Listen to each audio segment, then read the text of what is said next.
look at what a photograph comparison response tool actually is. Where a top-level question refers to one of the standard photographs provided by the vessel operator prior to the inspection, a photograph comparison tool is assigned. The intention of the photograph questions is to allow the reader of the final report to assess the physical and cosmetic condition of the vessel being inspected, rather than the inspector attempting to make a subjective evaluation during the inspection. If the photograph is not representative of the general area, the inspector will provide photographic evidence, along with any comments or observations, highlighting the actual condition of the area represented by the operator supplying photograph. The contents of a negative observation. A negative observation made in SIRE 2.0 is a combination of a subject of concern and a nature of concern. Subject of concern, SOC, is a term used within the inspection editor application to identify what is being reported on. Nature of concern, NOC, a term used within the inspection editor application to identify what has been observed. The use of the EX-Proof tablet allows the inspector to take and provide photographic verification to support their findings. This use of the tablet will be subject to terminal vessel approval. The photograph repository. The vessel operator uploads a defined set of photographs of the vessel to be inspected.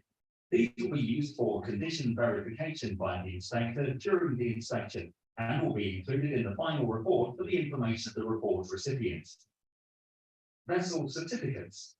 The vessel operator uploads vessel certificates applicable to the inspection process from a defined list. The certificates are available to the assigned inspector through the inspection software before the inspection.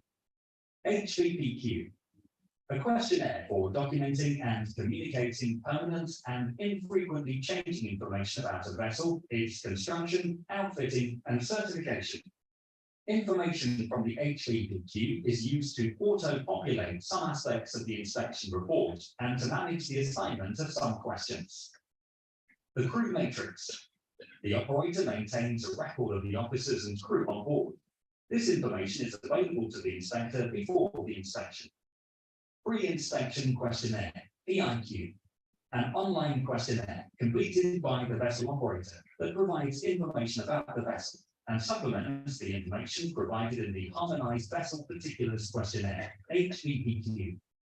The PIQ is used to gather dynamic information about vessels' operational history and additional static data. This permits the inspection compiler to assign questions when building a bespoke inspection questionnaire for the inspection. Some of the information gathered through the PIQ is inserted into the inspection editor and the final report as information for the inspector and report recipient, respectively. The PIQ is not available as a standalone document. In this module, we have looked at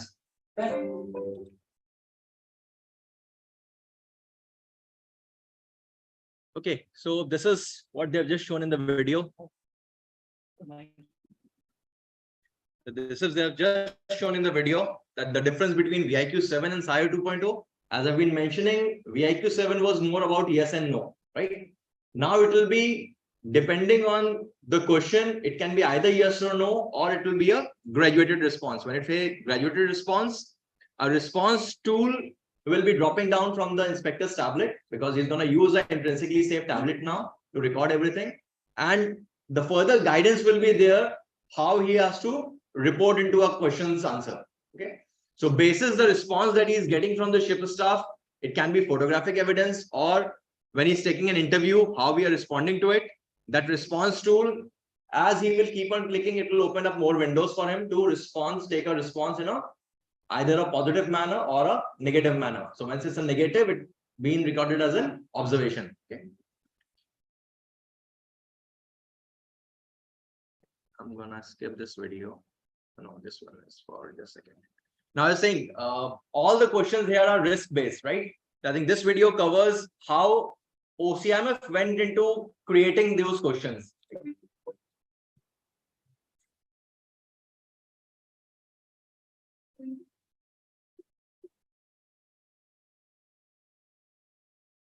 Welcome to the SIRE 2.0 inspection program and to the third module in a series of technical videos. In this module, we will cover the risk-based approach taken by a SIRE 2.0 inspection and the use of the Bowtie methodology to generate a bespoke risk-based vessel inspection questionnaire. This video will give you a greater insight into the technical aspects of the SIRE 2.0 inspection process. We will look at the concept of the risk-based approach used in the development of the question sets, the ranking of questions based on the risks that they address, the use of the Bowtie methodology, and the question types. Let us first look at how we set about bridging the gap between a SIRE VIQ7 inspection and a SIRE 2.0 inspection. To do this, we must first remind ourselves of the characteristics of the current SIRE inspection based on a VIQ7 questionnaire. The question style requires a binary response. The questionnaire contains a large number of questions, too many questions being answered as not applicable. This is a paper-based inspection. The questionnaire provides limited guidance to the inspector. The question sets are fixed for every inspection. A risk-based approach to SIRE 2.0 inspections will mean inspectors complete a compiled vessel inspection questionnaire, CVIQ, that is generated using a sophisticated algorithm to create a bespoke questionnaire for each inspection. The inspection will be completed in real time using a tablet device.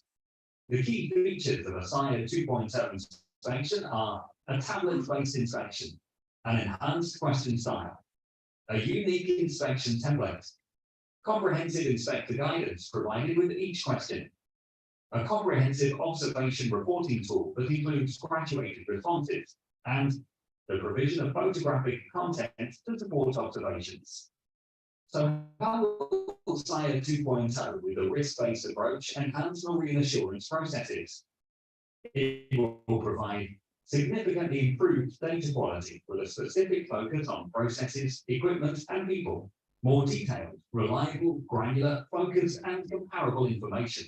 Observations that are set in a meaningful context to allow for analyzable root cause analysis. An integration of information records, including photography, the harmonized VPQ, PSC reports, crew matrix, and incident data. Expanding on the risk-based approach, defenses, barriers, and safeguards occupy a key position in the risk-based approach. Systems on board have many defensive layers. Some are engineered, for example, alarms, physical barriers, automatic shutdowns, etc. Others rely on the actions of people guided by procedures and administrative controls. Barriers protect potential threats from becoming hazards. In most cases, they do this very effectively, but there are inherent weaknesses. In an ideal world, each defensive layer would be intact. In reality, however, they are more like slices of Swiss cheese, having many holes, though unlike in the cheese, these holes are continually opening, shutting, and shifting their location. The presence of holes in any one slice does not normally cause a bad outcome. Usually, this happens only when the holes in many layers momentarily line up to permit the trajectory of an accident to pass through, resulting in the threat becoming a hazard. The holes in the defenses arise for two reasons: active failures and latent conditions. Nearly all adverse events involve a combination of these two sets of factors. Active failures are the unsafe acts committed by people who are in direct contact with the system. They take a variety of forms: slips, lapses, fumbles, mistakes, and procedural violations. Active failures have a direct and usually short-lived impact on the integrity of the defenses. So often, failures are blamed on the people involved in the task, and quite often, once these unsafe acts are identified, no further investigations of the causes of an adverse event are pursued.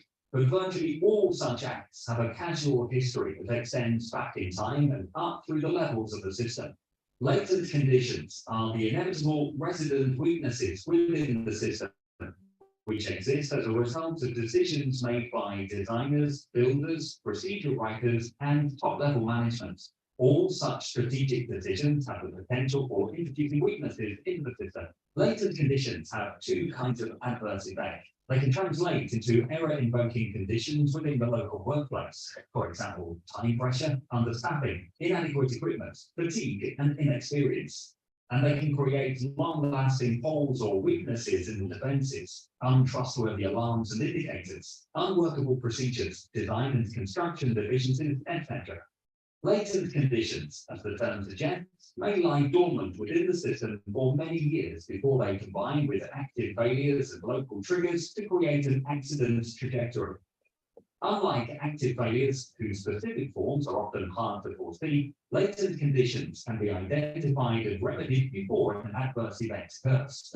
Understanding this leads to proactive risk management. We cannot change the human condition, but we can change the conditions under which humans work. Bowtie methodology, on the other hand, is a risk model used to assist the identification and management of risk. All SIRE-2.0 questions were developed using this tool. This methodology is a core part of the treatment of risk, particularly where there is a high level of risk or where control effectiveness is assessed as low.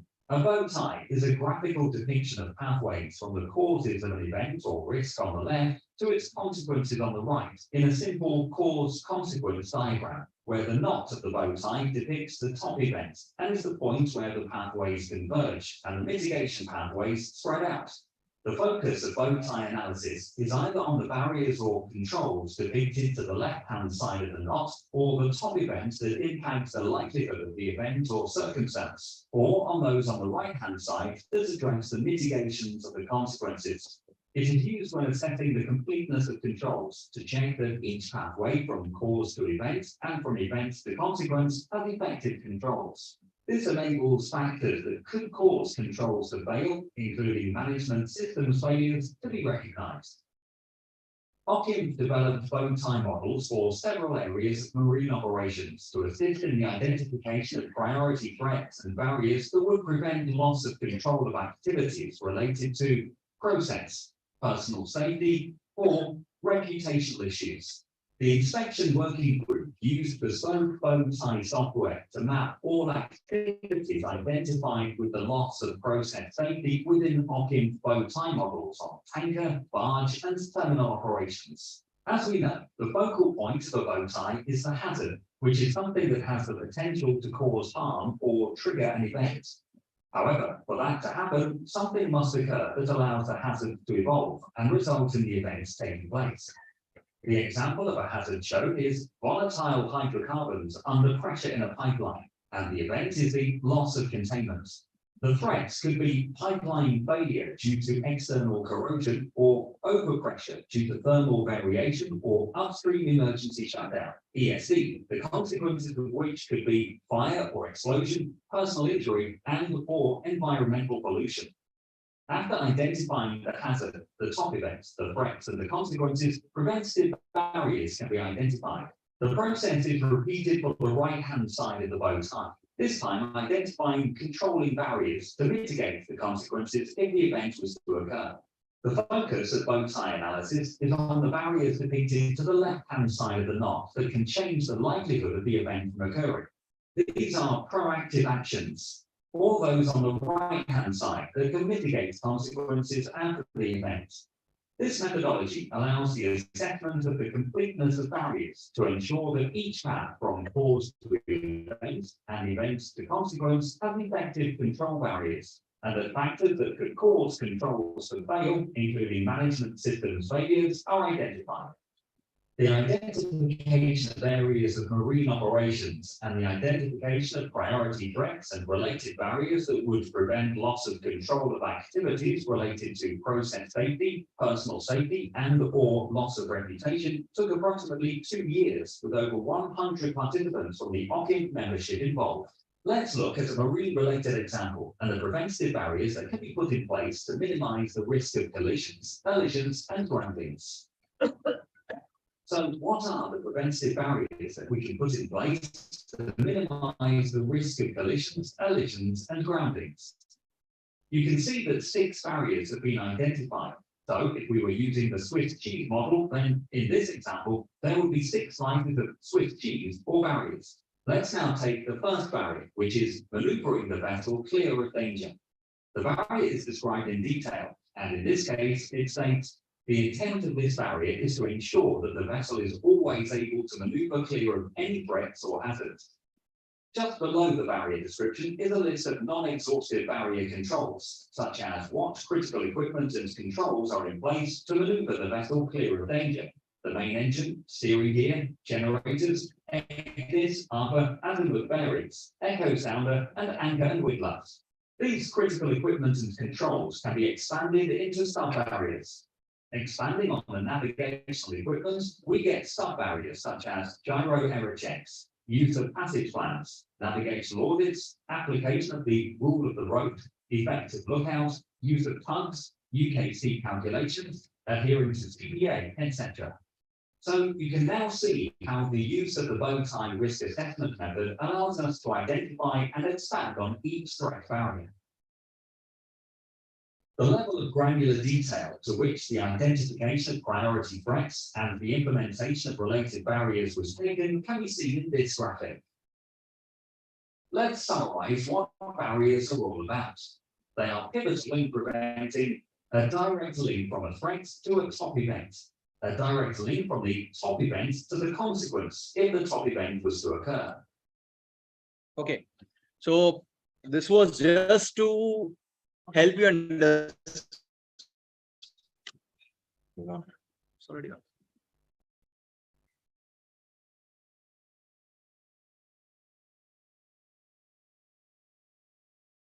Okay. This is just to help you understand how the questions are being streamlined into SIRE 2.0. What background work the community has done, that every question, you saw this bow tie, right? So it has been designed in a way that every small factor is taken into consideration, which may result into an incident or accident. Okay. Now everybody has been watching these videos, right? Retention goes little down. Okay. So now to bring the retention up, can you find something wrong in the videos? Anything which we have been taught on the ships as industry best practices, and we can find any observations in there? Perfect, sir. Thank you so much. Can we have a round of applause for him? If from a video which is being published internationally, we can find some observations, that means he has an eye of an inspector, right? And that is what we want. We want everybody as an individual seafarer should be aware of his own safety. So the helmets that were worn was without chin straps, right? Anything else? The sleeves were not all the way rolled down. Very nice. Anything else? I have a question. Yes, sir. You've been having a human factor and the inspector will use the same methodology finding out fault with the competency of seafarer, and he recorded and uploaded. So I won't say he would find the fault, but he would definitely find the gaps. And he will record it. He will record it, yes. And subsequently, anything happens, will affect the insurance claim. And blame the company, manager. So that is what is going to come to, that the entire focus is on human element. So when we say human element, the need for trainings will be identified. Okay. And then definitely the training standards will increase. I mean, can you give an example of some question which inspector will ask? So I'm gonna cover that thing. I just wanted to show these videos so people have a understanding that how these questions are coming up. Because what happens when you go on the ship and you find that the SIRE 2.0 program has been rolled out, and these questions are coming as bouncers to us, and we have no background knowledge why these questions are coming to us. Now when we have this little bit of clarity, I'll be discussing the questions as well here. A lot of companies are SMS in real language. That's right. And like, for example, you manage Chinese and Chinese can't speak English, but they communicate very well on English. And you have a master chief, you have people who can talk to people. Right. Inspector now will be question these people. Okay. Okay. So can I take all these questions at the end, if you don't mind? Yeah, okay. Yeah. Thank you so much, sir. So why I was trying to figure out that the videos can be a little boring, but if we have a retention that we want to find out something from there and learn from it, our retention will be much higher. Can we think of anything else? Next slide, people. Working in Angelo, but not hearing elements. He was okay. With the manual condition, he was not wearing a glass. Okay. Yes. The walkie-talkie was kept inside his jacket. Normally, when you go on the ships, you find the antennas are cracked or broken. Right? That is one of the reasons, because we don't want to carry it in the cover case. Okay. There was a photograph where the bridge is shown with the center repeater. And you have a small plant kept in front of the center repeater. How do you want to take bearings? Right? So these are small things which probably will boil down on human elements. That if I'm keeping something like that, as an inspector, it's much more evident that I've never used a center repeater for taking any visual bearings. Whereas probably in my gyro compass error book, I am writing center repeater being used. Right?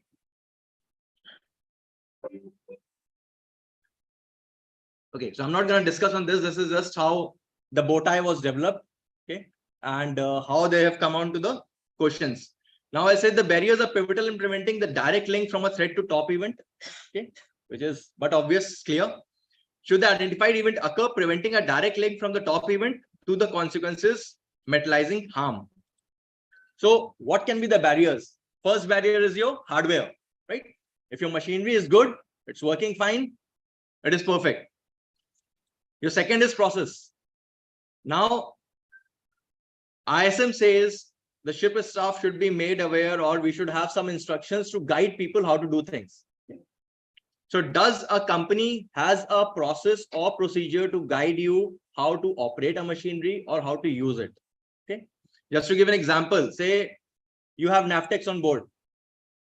Does a company has any procedures how Navtex has to be used? How the reports have to be taken out, how it has to be filed, okay? How the reports have to be cancelled or cross-checked by someone else, and who is the person who is doing it. Okay, so these things become a part of your process. Then third is human, which is personal, who design, operate, maintain, monitor, and manage. Okay, many times you go on board, you may find a different version or different make model of GPS also, isn't it? That is the reason for deck officers, it's very important for you that you should know how to navigate within that instrument. Okay, so are we competent enough to use that equipment properly or not? So the entire focus, as you were saying, sir, will be on these things. Now, as a company, you cannot do everything to teach every make and model. But yes, we can educate people that something like this is going to come. Okay, and when you go on board, you have to be very much conversant with the equipment that you're going to use. Okay, because at the end of the day, that is the equipment which is probably going to save your life. Okay, when I come to the questions, I'll ask you a few questions and we will come to know that where we stand or where we think we should be. Okay.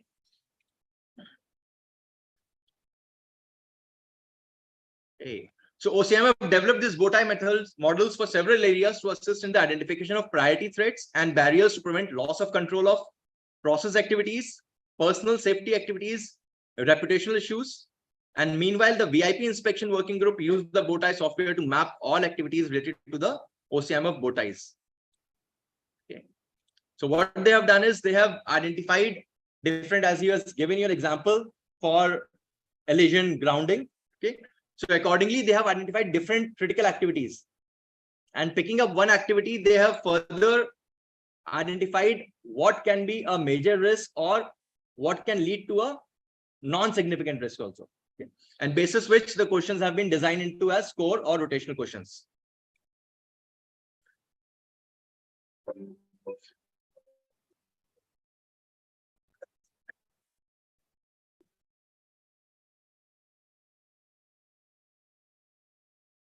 Welcome to the SIRE 2.0 inspection program and to the fourth module in this series of videos.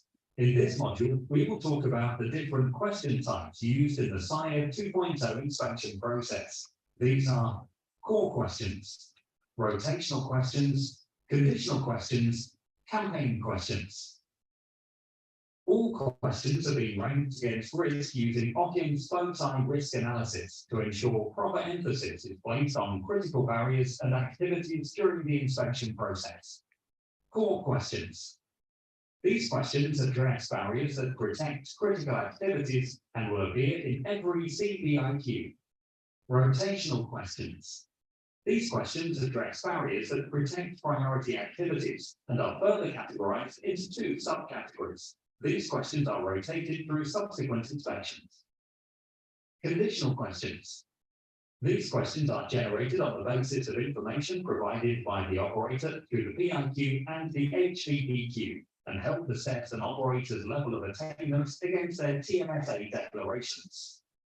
Campaign questions. These are questions that are generated in response to issues and emerging industry trends that may be identified by Occam or the members. Campaign questions appear in all inspections for the duration of the campaign. SIRE 2.0 will not follow a standard question set for each inspection. A question library of completely refreshed inspection questions has been created to allow the inspection compiler to construct a unique ship-specific set of questions for each vessel inspection called the Compiled Vessel Inspection Questionnaire, CVIQ. Remember, questions are set up to maintain the health of priority barriers. Core questions will be allocated to every inspection. These will be applicable to the vessel type and its operation. Core questions protect barriers that address critical activities. Rotational questions are those non-core questions that are assigned to a vessel. There are two types of rotational questions. Rotational 1. These are questions that are scheduled every third inspection. Rotational 2. These are questions that are scheduled every sixth inspection. Conditional questions are generated on the basis of information provided in the PIQ that help assess an operator's level of attainment against TMSA declarations. Campaign questions are those that address issues and trends within the industry and can be generated using either existing rotational questions or, where no suitable rotational question exists, a new question will be developed. These questions are assigned to every inspection for a fixed period in response to an incident or industry trend. A final review of some facts on core questions. These questions maintain the health of priority barriers. Core questions will be allocated to every inspection. Approximately half of the compiled text questions will be core. Core questions will be allocated for vessel type and operation from information declared in the PIQ. Negative observations under core questions raised in the previous inspection will be detailed in the subsequent inspection. This ensures the weakness of critical activities are properly resolved. Campaign questions will be treated as core questions for the duration of the campaign period, i.e., they will appear in every inspection for the duration of the campaign. To recap, in this video, we have covered the following aspects of the SIRE 2.0 inspection. Okay, so you can understand one thing, that there will be no set questions. Okay, in VIQ, we had chapter-wise all the questions. So what it was like, when you go for your orals and you come to know who the internal is, people have the question banks.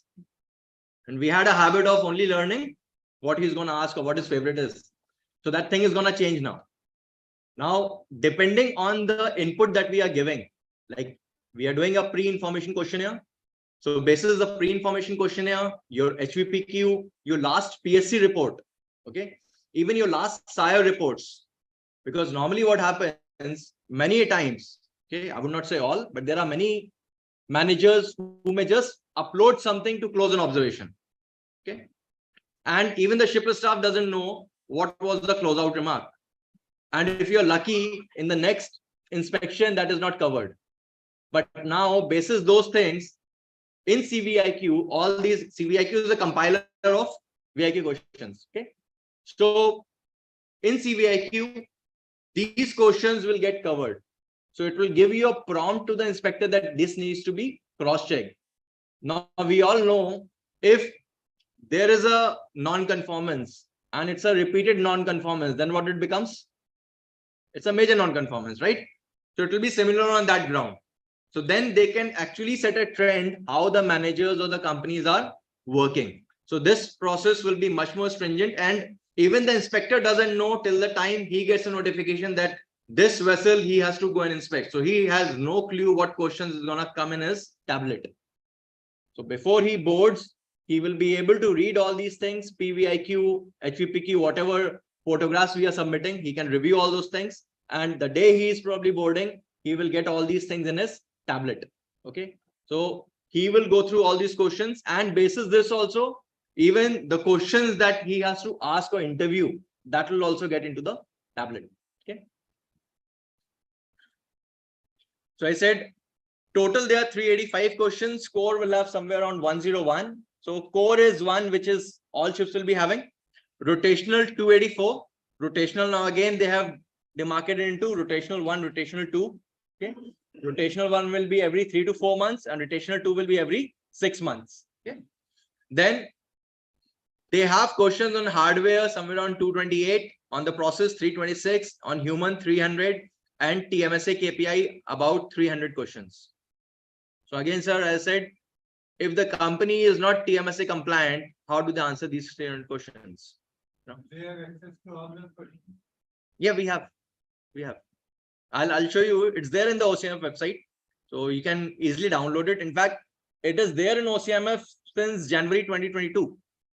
Okay, but we have not gone through the website, so I'll show you where it is, and we will read some questions from there only.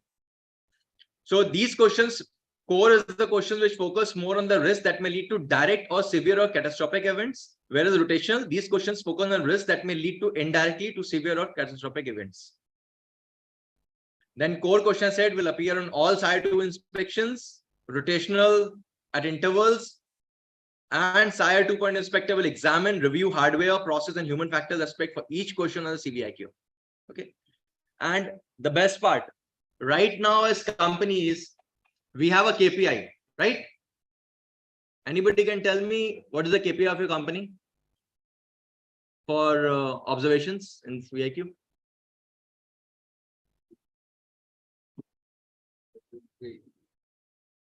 What do we normally agree to? Less than 3, less than 4, right? 0 spill for SIRE. We have KPIs, right? Nobody wants more than 2 observations. Some companies don't want 3. So if you see their submissions, it is somewhere around 2.3, 2.5, 1.9. That was used to be the KPI. Okay. But with SIRE 2.0 coming in, there will be no concept of KPI, because the number of observations you're going to shoot. Okay. Because each single observation can be broken down into 3 elements. Okay. That will be hardware, process, and human. So if you are getting 3 observations, you can think of at least 10. If you are getting 10, you can think of at least 25, 30. Okay. So that will be how the SIRE 2.0 will roll out, but eventually it will come down after some time. Okay. So this is, I've already covered. You have core rotational questions.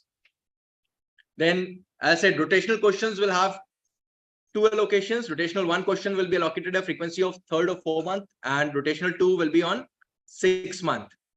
Then you have conditional questions. I said, whatever company is declaring in their TMSA, okay, that will become part of the CVIQ questions. Then you have campaign questions. Okay. Are we aware of PSC campaigns? PSCS campaigns? What do we call them? CIC, right? So whenever we are having a CIC, even those CIC questions will get incorporated into the CVIQ. Okay. So in fact, it's one way it's good for us. Tankers as it is, not too much of bothering for the PSC, but still when the questions are incorporated into a VIQ, it's much more easier for us to maintain. Now, it's not only that we are being trained here or we are getting this introduction. The inspectors are undergoing the training for last 2 years. Okay. In fact, everybody is just waiting for the tablets to come. And even recently, OCM has declared the make and model for the intrinsically safe tablets. and it will be rolled out. So even they have gone to an extent for training the inspectors that how do you have to hold the tablet? Because if you hold that tablet for 8 hours, it's going to give you a strain on your hand, your neck, because they got a shoulder strap. Okay. So these guys are also going through training, which is technical training, which is a risk-based approach, the structure to the question and guidance, use of the tablet, observation reporting tool, okay, and ethics and code of conduct. Then human factors training, human factors and why they are important, recognizing factors that influence performance, helpful engagement skills, opportunities to practice. Okay, so right now it's on the practice phase, but we all have done inspections, right? Especially second officers here. When an inspector is on the bridge, what happens? The master or superintendent, if he is there to help you out, right? Many times, if you are unable to answer, he prompts. But now, even these things will be considered as an observation. Okay, so you won't be allowed to give him any prompts. If a person is thinking after he's been asked a question, okay, or he's taking too long to answer a question, in the graduated response tool, he's gonna mark it out. Okay, probably it will not be an observation, but yes, you will see how the grading is done. Okay, so it will not be as good, but not that bad also. Okay, so even your responses, or if a question has been asked and you're looking around for some prompt from someone, even he's observing all those things now. So these things are going to come in your human factor. So the purpose was of today's introduction is that we should be aware what's going to come, right? And why it is important, because in the colleges we are only having a structured course that we are learning, right? Even the competencies, we have learned so many bridge equipments or engineering equipments, but actually when you go on board, you do or learn or improvise only on the hands-on. So if somebody asks you about theory, we again lost, right? It doesn't know that we don't know, but we have to brush up all those things so that if somebody asks, we should be able to answer them back, right? So that is the whole purpose of today's introduction, that we should be aware, and what questions are going to come, we'll share this after a break. Yeah, so we'll take a break, sir. Yes, sir. Thank you. So we'll break for me. So request all of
Hi, good morning. Welcome back.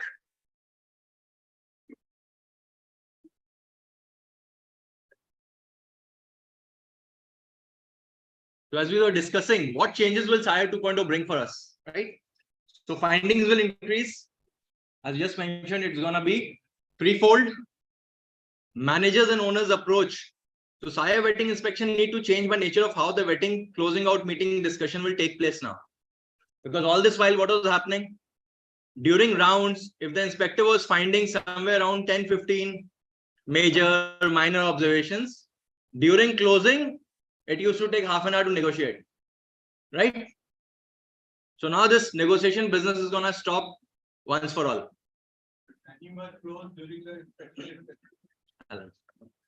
So even he has pointed out any observation, because now what is happening is with this tablet, since it's intrinsically safe, he's going to roam around with that tablet on his deck rounds, engine room rounds, everywhere. And he's finding something is not working. He's going to take the photograph immediately and that gets uploaded. Only thing is, the moment you tell him, sir, now this thing has been rectified and he wants, he can again take a photograph and he can put a comment, but the observation still remains there. He cannot delete the observation now. Yeah. Everything not intentionally, but he's professionally pointing out all mistakes. That's true, respect. What the heck is holding a tablet? How is going to hold the rates?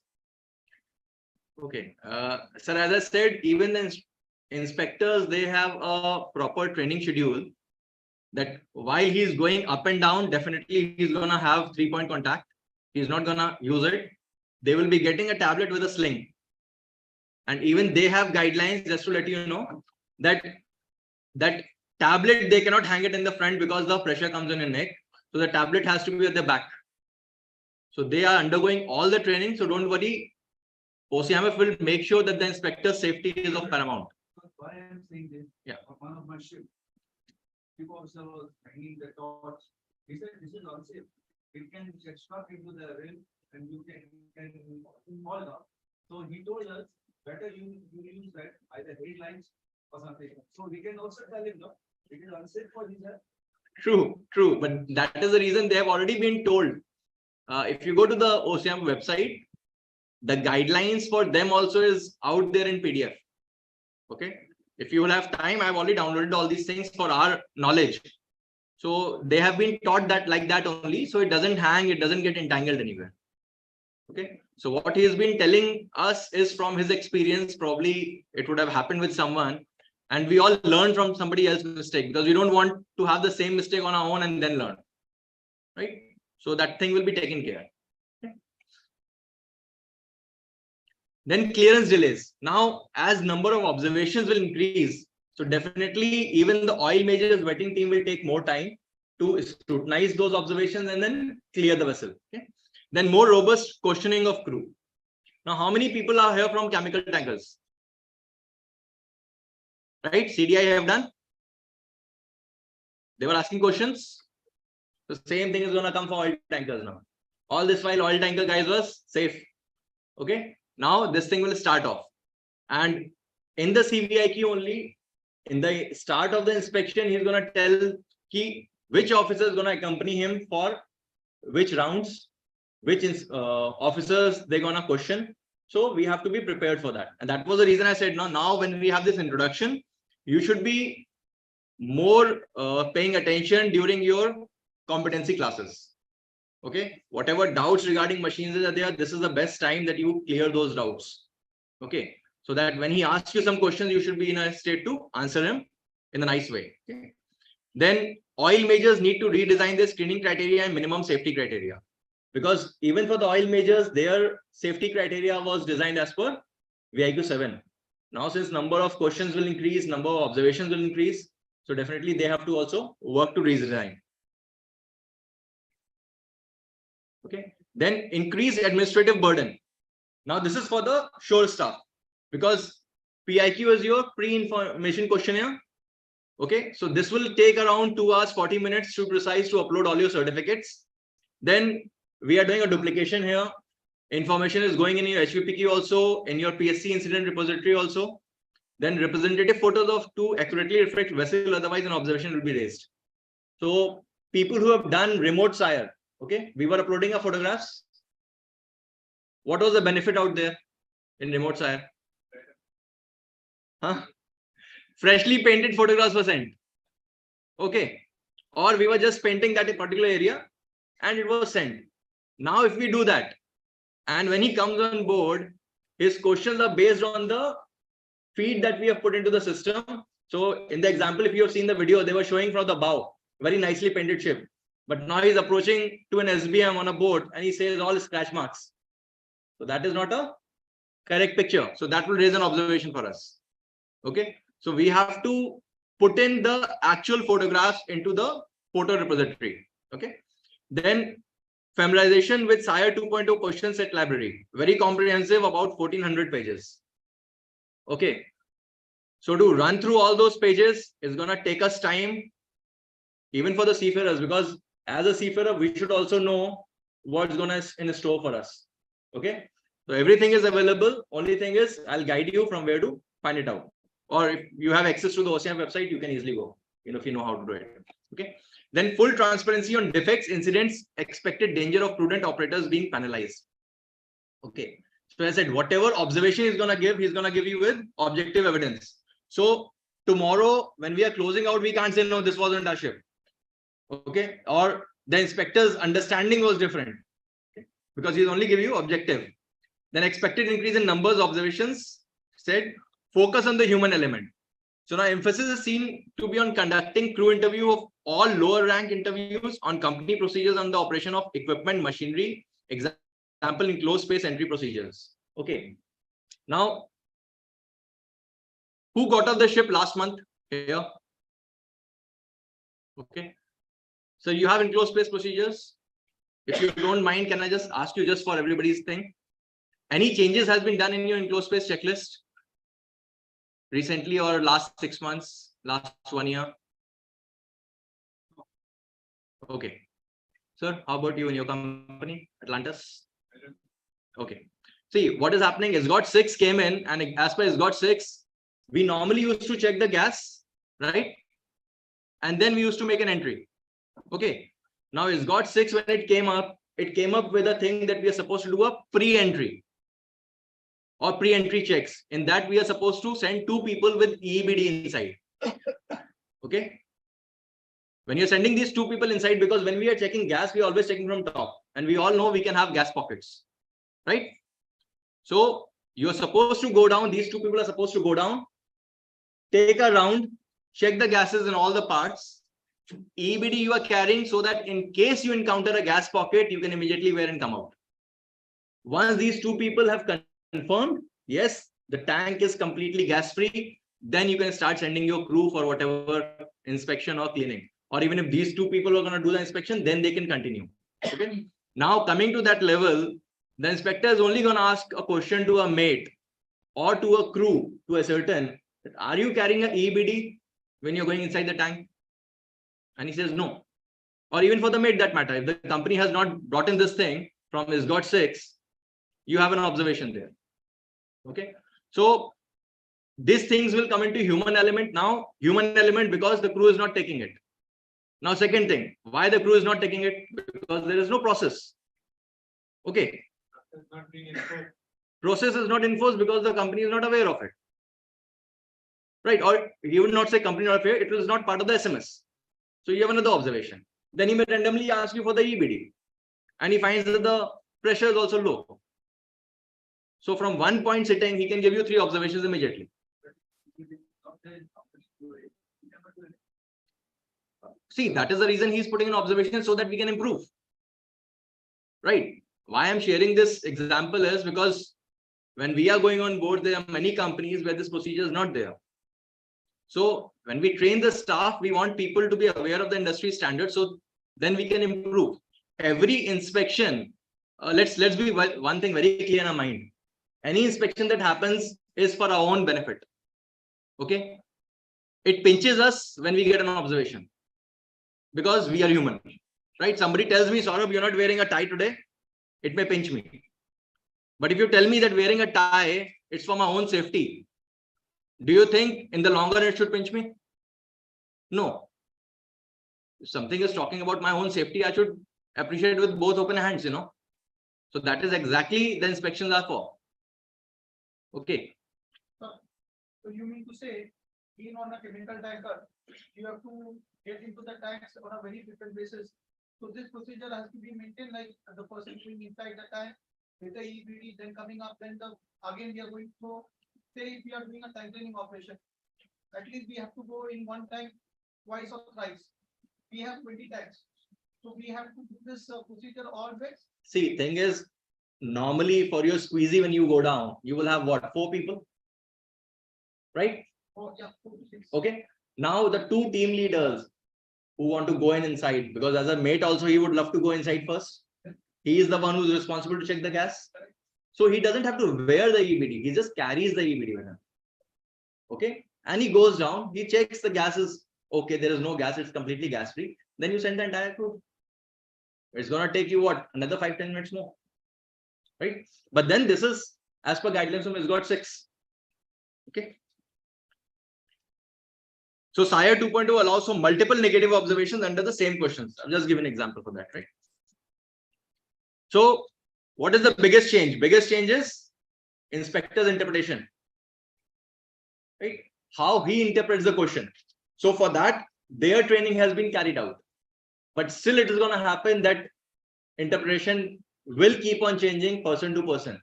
Okay. Along with that, crew training. How well is our crew trained? Okay. Can we identify something which is a non-conformance and report it to the top management level and to the office to rectify it? Okay.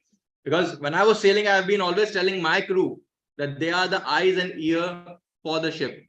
Because as a master and chief engineer, you won't be going to every nook and corner of the ship, whereas your crew will be going.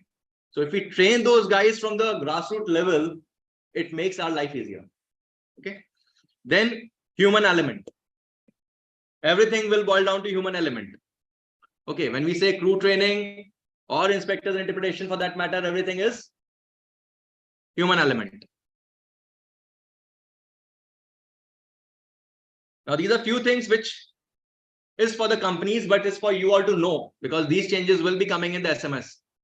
So now the certification. We need to have a specific time frame for the master and chief engineer's review. Procedure relating to handling of ESP file. Because many times you go on the ship and people are looking around for the ESP file. Okay, and it cannot be located. So you need to have a proper procedure. Then in safety management, company policy on ceiling values of gases likely to be encountered. Okay. Many people are still not, or I would say many SMS, they don't have the ceiling values. Okay. Now, just to ask an open question, we have these personal gas meters, right? What is the H2S alarm setting set at? 5 ppm, right? What is the TWA?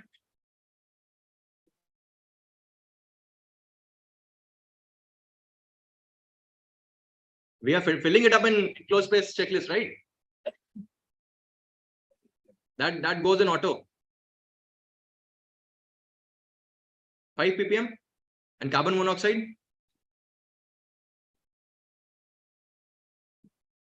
Okay. So these ceiling values, you don't have to remember. Okay. It was just a question to understand that these things need to be there in the company SMS. As a seafarer, we don't decide. Okay. But as industry best practice, company has to ensure that these values are given. It is there in your enclosed space entry permit also. And you have to be conversant with it because when the vetting inspector is going to come, he's going to ask you these questions. What is the value? I have gone on ships of few companies which say, yes, 5 ppm is the TWA. Okay. But they want an alarm to come at 50% of it. So the alarm is set at 2.5 ppm. So that is specific companies. Now, a guy who's coming from a different management company and he's selling with this company and he says 5 ppm, whereas the company is saying 2.5 ppm, is again an observation. Okay. So first thing that we have to do is, sorry to use that word, I'm being streaming live. We have to stop becoming a celebrity. Okay. Because every ship I go, I find a lot of celebrities. everybody loves to give autographs. Let it be a standing order. Let it be a passage plan. Let it be a cargo plan. Let it be a SMS where everybody just signs it and we keep it for filing. Okay. So it's a humble request. Please, whatever you sign, take some time to read what is there. Because if we don't start changing ourselves now, slowly we will get changed. Okay. Because no company, no owners, no managers would love people who continuously keep on getting similar observations. Okay. So it is high time right now, before SIRE 2.0 rolls out, we need to improvise ourselves and learn from it. Okay. Then cargo and ballast system, procedure for the use, inspection and testing of manifold reducers, spool pieces, procedure for managing onboard doping or additives. In mooring, MSMP to include minimum number of lines that may be deployed in each service, maximum anchorage depth. Okay, we had few masters here. So why do we need this maximum anchorage depth poster on the bridge? Or right now, does any of company is having it? Yeah, so the weight of the cable itself will bring more and cannot leave it back. Each ship has designed ability to pick it up. Right, sir. So now, once we have this poster on the bridge, it is not only masters, it is duty of responsibility also to be aware of it. Okay, because we work as a team, we can't depend only on the master. You would have all encountered the vessel has been anchored, especially in Fujairah, where we are anchoring more than 100 meters depth. And then one day you realize the anchor is not coming up because you've already anchored at a depth which is much higher than the rated capacity or the hauling capacity of the windlass. Okay, so these are the reasons why these things needs to be amended because of SIRE 2.0. In fact, these are part of TMSA. So if your company is TMSA compliant, these things get covered into it. Then engine and steering compartments, exhaust gas cleaning system procedures and training requirement. Okay, now anybody who sailed on ships with EGCS, right? You have the scrubber outlet pipe. What was the interval that you were checking the thickness of the pipes?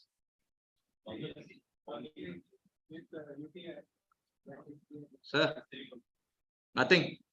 Okay, see, that is the difference what we are having right now in different companies. But once this program gets rolled out, we will be forced to have a standard.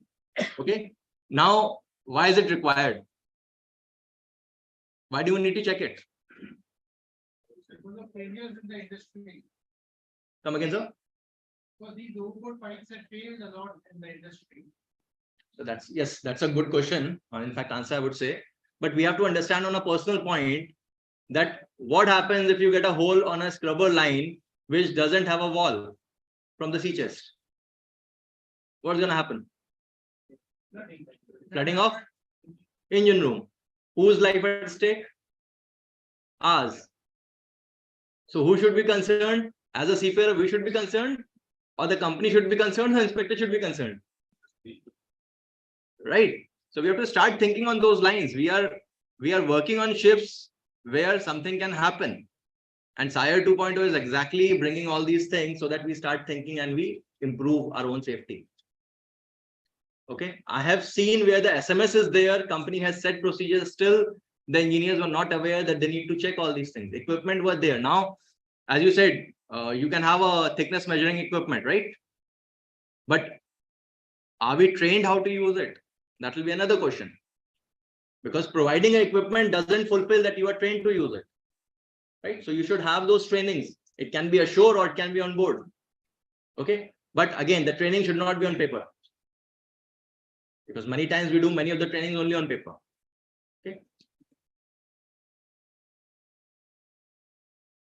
Now, this is something which is coming and little bit bothering again for people is bridge team management with simulator. Okay. This is a refresher. There are masters. In fact, we were having a discussion where masters are having 15 months or 15 years or 20 years in command. And now with SIRE 2.0, they have been asked to do a refresher. There are companies who are getting this refresher before also, as per TMSA. Okay. But then we were hearing that refresher, instead of 5 days, you can do it on a single day. There are programs which can be run on single day refresher. So it is for the BTM, even for the LCHS, and even for the engine room, ERM. Okay. Now, 1 day program is there, which can be carried out. Now, this again will be basis your TMSA submission, what you have submitted. Like say it says question 3.3.1 and 3.3.3. Depends upon your TMSA submission and the guidance defined OCMP expectations. These are stage 4 questions. Okay, now if the company is not a stage 4 or is not answered for stage 4, probably these questions will not come in your CVIQ. But if the company has mentioned there, then it as a cross check, it will come there. So similarly, navigational assessment audits by third party that we call TMSA audits can be for navigation, cargo, mooring, bunkering. So if the company is saying that we are conducting this, the SIRE inspector can come and review it. Okay. Now these are the question set libraries I was saying. It's launched in January 22, which is part 1, chapter 1 to 7. So I can show you the PDF and you all can download it from the OCMP website for your own learning. Okay. These are few glossary of terms like CVIQ I've used is compiled vessel inspection questionnaire. PIQ is pre-inspection questionnaire. Okay, then you have inspection tablet. As we said, he's going to use an intrinsically safe tablet. Inspection editor. Okay. Certificate repository is an online database where we'll be uploading all the certificates. Photograph, we will be uploading those photographs here in the repository. Okay, inspection data set, inspection area. Okay, I'm not going to read the full thing. Then observations and information entered in any one of the assigned response tool, including positive, neutral, and negative information. Okay, so not necessarily an observation has to be negative. It can be a positive one or it can be a neutral one as well. Then response tool, it's a feature of the inspection editor that allows the inspector to respond to a VIQ question and record any observation made in association with the response. So all the response tools, the moment he says, okay, this is an observation, he will get a response tool open and we will go in the further slides to see how they are further in a form of tree they are made. Okay. So SIRE 2.0 uses the term observation to mean any response entered in the response tool. It can be positive, neutral, or negative. Each question will be assigned one or more response tool. Okay. So not necessarily I said no, that one question will have only one observation. One question can have multiple observations, depending it is on hardware, process, or human. Okay. Now where it is binary, it will be either yes or no. And where it says graduated response, then the entire flowchart and the tree will come down for them. Okay. Now this is just for our awareness how or what he is seeing, the inspector, okay, what guidance he is getting for every question. So he will have a top level question which provides an overview of the purpose and scope of the question itself. Then he will have an abbreviated question text. Then he will have guidance section, okay, that this is a best practice or it is a TMSA reference or it's a ISM reference.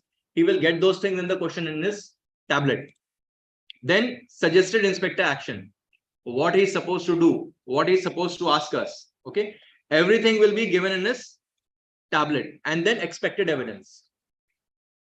So he exactly knows for every question what is expected out of us. If he doesn't get a proper response from us, he's going to record it accordingly. And potential grounds for negative observation. So even those guidelines are being given to the inspectors here. Okay, let's take a question now. Were the master and officers familiar with the location, purpose, and operation of the vessel's fixed fire detection and fire alarm system? And was the equipment in good working order, regularly inspected, tested, and maintained? So as an interview, he can ask the purpose, operation, and testing of the fixed detection system and fire alarm system. Any delay in sounding the fire alarm programmed into the alarm system. Okay. Now, all the deck side people in CCRs, do we have the fire control panel? Few ships, right? But on the ships where we don't have, and on the bridge in the fire control panel, normally we have a 2 minutes delay on, right? So in port, do you put it off? Why? Bridge is unmanned, isn't it? So that is what he's asking now. Any delay in sounding the fire alarm programmed into the alarm system? we had put the delay since the bridge was always manned. So any alarm that comes, we can immediately pick up the phone. If it's engine room, we can confirm. If it's any other area, we can send someone and confirm. But when it's unmanned, we will not even come to know. So we are wasting on those 2 minutes when there's a fire alarm, it can be an actual one. So in port, if you have system like this, the delay has to be off. Otherwise, that becomes an observation because we're not thinking on lines of safety. Okay. So grounds for observation. Yes, put there was no company procedure. Normally, all company has procedures. The master officer was not familiar with the location, purpose, and operation of the vessel's fixed fire detection and fire alarm system. The responsible officer was not familiar with the maintenance and testing of the fixed fire detection and alarm system. Okay. Now coming to this, normally what I have encountered in all the ships, deck side people. Can I have hands again, please? Okay. So you want to tell me. We have hypomist in the engine room, right? How does it work? How does it work? When there is heat, the sensor automatically detects and sense of the vapors, water droplets. Okay. How many sensors? Two out of three. Two sensors, heat, two sensors, flame plus smoke. Right. Different types. Different types, right? Okay. Now I'll tell you, even in SIRE, or in fact, VIQ7, these questions were asked. Okay. The purpose is because many times the deck officers, we only know there's a panel. During our trainings on board, half of the people are sleeping at the back because normally familiarizations are done. But nobody thinks on those grounds that how this thing is going to operate. Okay. So even these things will come into it more. Okay. We need to understand there has to be two different detectors, right? Because if it's a singular detector, we should get the alarm in the fire panel. Okay. And it can be a false also. But two different detectors, that means it's a confirmed fire. Then only it's gonna run. No, but I think new design, there are three detectors. Even if two are smoke and one flame, and two smoke are active, then also Okay. doesn't have to be flame, has to be there. Okay. Okay. Ah, sir, somebody saying solar system. That's what I'm saying. You can have 3, you can have 4, but minimum is 2 and different detectors. Okay, that's a even if we have two, but two different smoke detectors, that is also Okay. don't have. See again, if your flag in class is approving, it's fine, right? But my purpose is to help you understand that we have to learn all these basic things because these gonna get boiled down here. Okay. Now, were the master and officer familiar with the operation of free-fall lifeboat, its release system, and its launching appliances, and was the equipment in satisfactory condition with records available? Okay. Now we all know 6 monthly we are supposed to do a free-fall, right? Or, sir, can you be loud? Who said simulation? Sahi bola hai. It's okay. Simulation, right? Because when we go on board, we find, yes, simulated launch carried out. And the next question I ask them is, where is the equipment? Can you show me? There is no equipment on board. You had? Okay, very nice. But many times people write it just to cover it up without knowing things. So if that is the case, again, we get these observations here. Okay. So if safe to do so, request the accompanying officer start the lifeboat engine. This is okay. Select several items from the monthly inspection checklist required by SOLAS and verify that the accompanying officer was familiar with how to checks and tests were performed. Interview the accompanying officer to verify their familiarity with the operation, inspection, and testing of the free-fall lifeboat, its release system, and launching appliances. Okay, so these are the guidelines for the inspector to do all these things. Okay, now grounds for observations is the accompanying officer was unfamiliar with the operation of the free-fall lifeboat, its release systems, launching appliances, and recovery equipment. Now you have launched it, but you can't show me where the recovery equipment is kept because many companies have guidelines to remove those wire slings from the lifeboat and keep it in a store or somewhere so it doesn't get spoiled by the weather and rain. Okay. The accompanying officer was unfamiliar with the required inspection and testing of the free-fall lifeboat's release system, launching appliances, and the recovery equipment. The same thing. Okay. So inspection, as we said, will be booked through the OCM website only. We have to give the pre-inspection questionnaire. We have to fill it up. We have to upload the certificates. We have to upload minimum 40 photographs of different parts of the ship. These details are given in a handout, which is a photo repository guide, and which tells you which section, what photograph, and how it has to be named also. Okay, so they have made it very clear how the naming has to be done. Okay. Then review of uploaded documents, photos should be carried out by inspector prior to boarding. Declaration to be submitted minimum 48 hours prior to inspection. Similarly, like what we were doing in remote SIRE. So he needs minimum 48 hours to review those documents. And just for your knowledge, even during the remote SIRE, they had a play system where when the inspector is reviewing these documents, okay, the timer is going on. So he just can't keep on clicking. He has to show that he has taken this much seconds or this much minute to review a document. Okay. Similar thing is going to come with their tablets also. When they're carrying their tablets, it's going to record their steps and the time that they're taking to travel. Okay. So all these things are getting recorded now. So inspection cannot be requested less than 2 days prior to arrival. Okay. Now in the pre-inspection, I said instructions for uploading photographs. It's already given out there. Now every 6 months, they expect you to change the photographs because the condition is going to change. Okay. And after taking photographs, you have to mark them with individual number and name accordingly as given in the appendix 1. Now, as we said, in the photo repository, whatever photographs you are putting in, if you have put a freshly painted one from your sister vessel and he comes on board and he finds that the area is rusted, it becomes a immediate observation. Okay.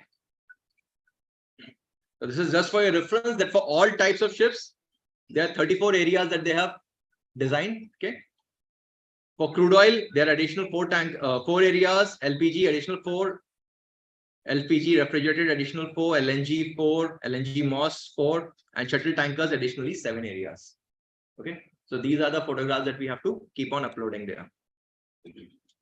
Okay, now in the PIQ, masters especially should fill the PIQ and answer those questions that are sure they know the answer to and send it to office.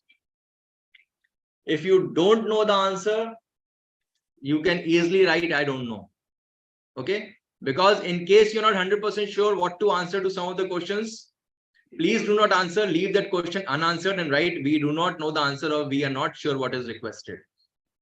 Okay, because if you are writing something and the company says whatever is being put is the factual, because we are signing a declaration, and then he comes on board and then you say, sorry sir, I was not aware, it is still an observation.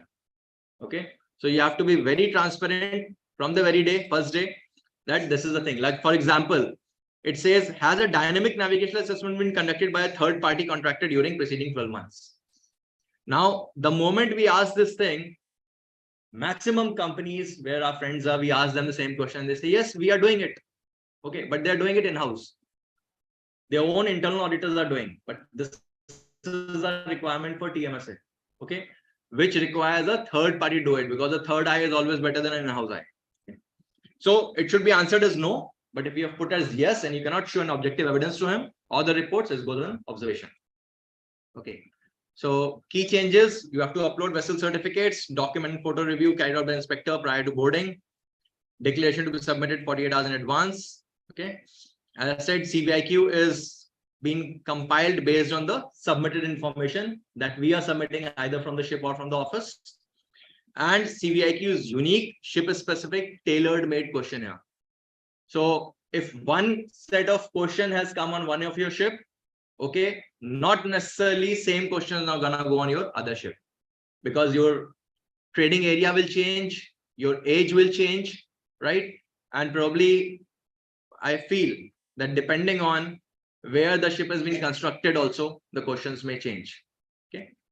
CVIQ will be sent to the SIRE inspector tablet and not be available to the operator. So we still have to wait how the questions will come out. And initially it's going to take us time till the time the entire question bank is out. Okay, because once the entire question bank is out, how it is coming, then probably the industry will have clear knowledge that yes, we can start training up people further up. Okay, so this is what is going to go in his tablet in form of PIQ.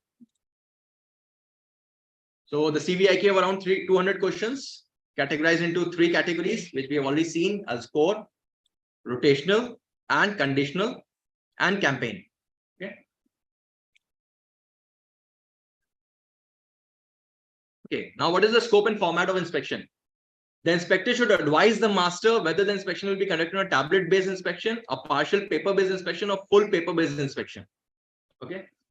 Because even this clarity, little bit, we have been asking the friends who are there, inspectors, that what happens if you fall and you break your tablet? What is the contingency? Right. So that is the reason they also have a backup that can always go on paper.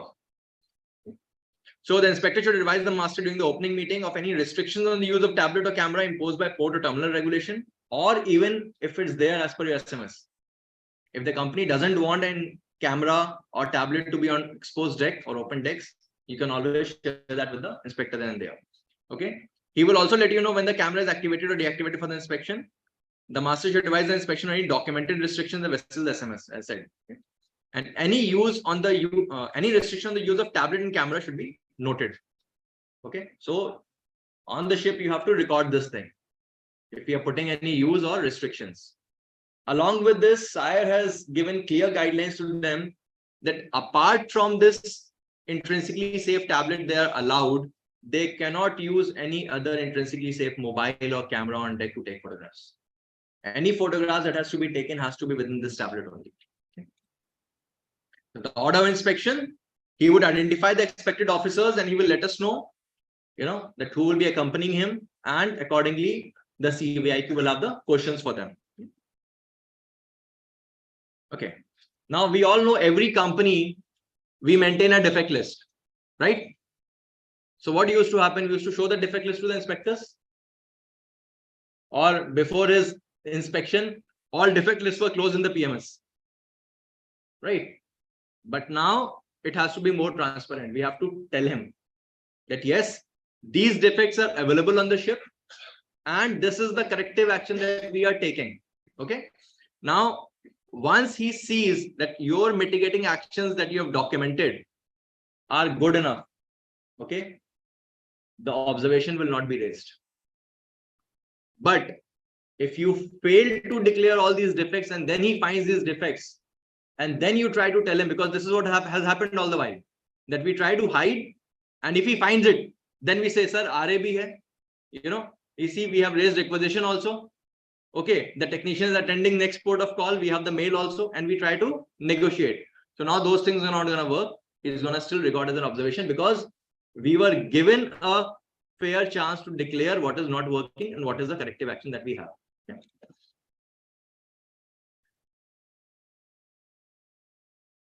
Okay, so core observations from previous 2 SIRE inspections, follow-up evidence of closeout and preventive actions during next inspection. So I said on his CVIQ, the past questions from SIRE, TSC, all those things will get amalgamated into the questionnaire. So he's going to cross-check how you have closed it out. Okay, and if to his satisfaction it is not closed out, it will be again, or rather I will not say to his satisfaction, to the guidelines that OSHA has given, it will be raised as an observation. The flag state, it is not written here. No. Okay. So this is just about the photograph uploaded, that what you're uploading, it should be same when he boards the ship. Okay. Now there's something called as behavior competency assessment and verification. Okay. So had the vessel operator implemented a behavior competency assessment program on board, and was there evidence available that assessments were being conducted for navigation, cargo, mooring, engineering operations by approved assessors? Okay. So now this is again part of TMSA. So if your operator is doing it, well and fine. If it is not doing it, should be recorded accordingly. Right. And normally as third-party audits, when we do all these assessments. So it becomes easier that how the ship staff is performing and what are the gaps where the trainings can be enhanced for them. Now this is how the hardware response tool will look like. Okay. Now he's putting an observation for hardware. Okay. So where a top level question or supporting guidance refers to vessel structure, machinery, hardware response tool is assigned. Now It can be a binary response where it says free from obvious deterioration or deficiencies, or observable or detainable deficiency. Okay. Then most cases, the hardware response tool assigned is binary, since if the vessel structure, machinery, outfitting, equipment inspected under the scope of the top level question is found to be deficient in any respect, the outcome is unsatisfactory. Okay. In case where the hardware response tool assigned is graduated, the inspector is required to make qualitative judgment of the observed condition. Okay. So in the hardware, if he finds something is wrong, okay, it can be yes or no. But if he has to do graduations, then something like this will come up on his tablet. Okay, it's visible. Where it says hardware observed, it is free from obvious deterioration deficiency, slightly superficial deterioration, slight superficial deterioration with description, where if he's putting this description, he has to put mandatory photographs. And if it's a deficiency, then definitely it has to be again mandatory photographs as objective evidence. Okay. So when he clicks on this, most appropriate SFI code will come down, that maintenance task available not completed, maintenance task available records with condition seen, maintenance deferred. So whatever is the case, right? He has to just choose from there and click it. Okay. Similarly for the process. Now something is not there in the SMS. Okay, no procedures have been made. So again, when the question comes up, the response can be yes, as expected, procedure and documents are present, or not as expected. That means procedure and or document are deficient. Okay. It can be that yes, procedure is there, but it is not elaborate enough to help seafarers to do something properly, or exactly it is not available at all. Okay. So most questions that refer to vessels procedure document process require a graduated response. It will not be yes or no, because as expected, that is procedure and document are present. Largely as expected, procedure and a document present with mandatory comment, and not as expected, procedure and document deficient, negative observation required in the negative observation module. Again, when he is using this, he will get a similar like this tree in his tablet, from where he can select the drop downs and put the codes in here. So procedures tested as expected, largely as expected, not as expected, and not answerable. Okay. So this is how, this is just for reference how they will be running through it. Okay.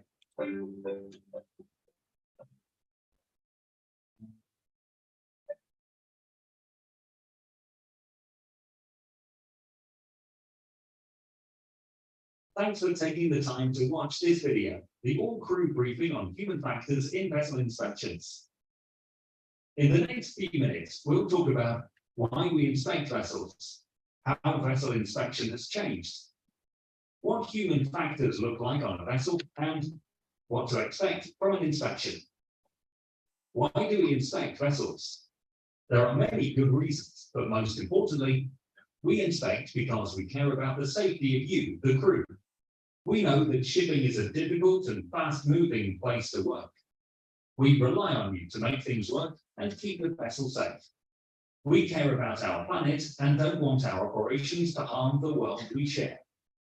In fact, we inspect because we want every voyage to be safe and successful. Inspections help you learn how well things work on your vessel to keep it safe. Vessel inspections have changed. We focus more on things that protect the vessel from harm. We worry about the things that can sink vessels, kill or harm people, or damage the environment. We want to know that a vessel has good equipment, helpful procedures, and that the crew has everything they need so that important tasks are reliable. All of this helps the inspector get a good picture of how the vessel operates. You make the vessel work. In fact, a vessel can't do its job without you. Equipment wouldn't work and the vessel couldn't sail safely. But as well as the important tasks and maintenance you do, you are able to spot problems and adapt when things don't go to plan. The crew will struggle to do its job if equipment doesn't work, if procedures are unhelpful, or if there are things that make a task difficult.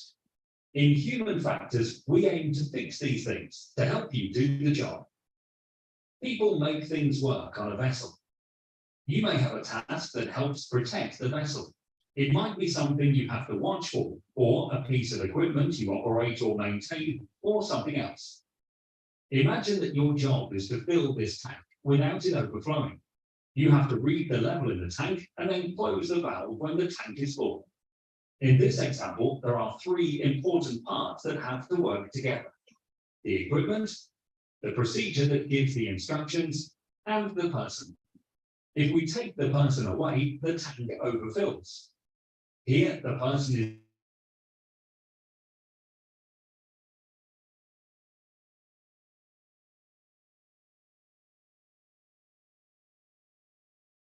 need to do the task. It's like having a gauge that tells you how successful the task is. What would help you do this task? You might think of things like being able to see the level in the tank, having an easy-to-use valve, or maybe being properly rested, having done it before with the right training or experience, having plenty of time to do the job, or this being the only task you have to do at the time. All these things would help a person to be successful in the task. If we change some of those things, we can make the task very difficult to do. For example, if you have a dirty gauge and a stiff valve, if you are tired or are new to the task, if there's not enough time, or you have too many tasks, then it's likely the task will fail. We call these things performance influencing factors because they influence performance on a task. When we improve these factors, we can make it easier for people to do the task. When an inspector comments on a task, they tell the vessel whether they are working well or need improving. If they need improving, the inspector will try to point to the performance influencing factors that need to be fixed. Let's talk about the inspectors. Inspectors are experienced and trained in human factors. They see a lot of vessels, so have seen a lot of good practice. The inspector wants you to be confident and relaxed. They will recognize great performance that goes beyond what's expected, as well as areas to improve. Importantly, inspectors will not blame a person for something they cannot do. Instead, they will look for the things that made it difficult for a person to do the task. When an inspector makes their report, they will never record your name, but instead note the rank grouping, such as junior engineer officer or senior deck officer or rating.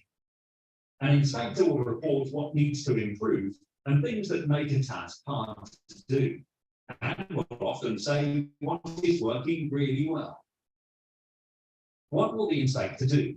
They may sometimes ask you to walk through or talk through a task that you normally do. They will try and only ask about things which are a normal part of your job, and the inspector will treat you as the expert. They don't expect a perfect answer, just to hear how things are done on your vessel. The inspector is in the cargo control room. The inspector waits until there is a pause in the operation and asks the duty officer, "Is it okay if I ask some questions now?" Duty officer, "Yes, things are nice and steady now."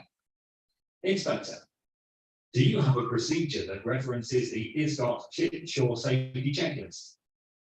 Duty officer, yes, we do. Inspector, could you show me? Duty officer, yes, here it is. Inspector, and can I see the most recent checklist, please? Duty officer, yes, here's today's checklist. Inspector, great. What equipment is covered in the firefighting section? What do you have to check before starting operations? The duty officer flicks through the checklist and points to some items. Duty officer, we make sure fire hoses, extinguishers, and phone monitors are ready to use, and we have an international fire connection. The officer hasn't mentioned checking that the fire pump works, but the inspector checks this by saying, "That's good. How do you make sure fire pumps are operational?" Duty officer, "Oh yes, that's in there too. We tested those before arriving." The inspector thanks the duty officer for their help. If an inspector does ask you about your task, you can show them what you would normally do or describe it. You can also refer to the procedure or people you would turn to for help. And if there are problems, say how you would normally deal with them. In this example, the inspector visits the galley after lunch. Inspector, That was a great lunch, thank you. Galley crew. I'm glad you liked it. Inspector, do you have time to answer a few questions about the galley? Galley crew. Yes, I haven't started on dinner yet. Inspector. How often do you check the filters on the ventilation hood? Galley crew. I don't know, but I know who does. He then calls another member of the galley crew. Galley crew 2. It's on this label on the side of the hood. These were changed 2 months ago. We change them every 6 months. Inspector, they do look a bit gluty. Could you take them out and let me look inside the vent, please? Galley crew 2. Of course. Inspector, that looks nice and clean inside, so they are working well. Thank you. Remember, inspectors want the inspection to go well.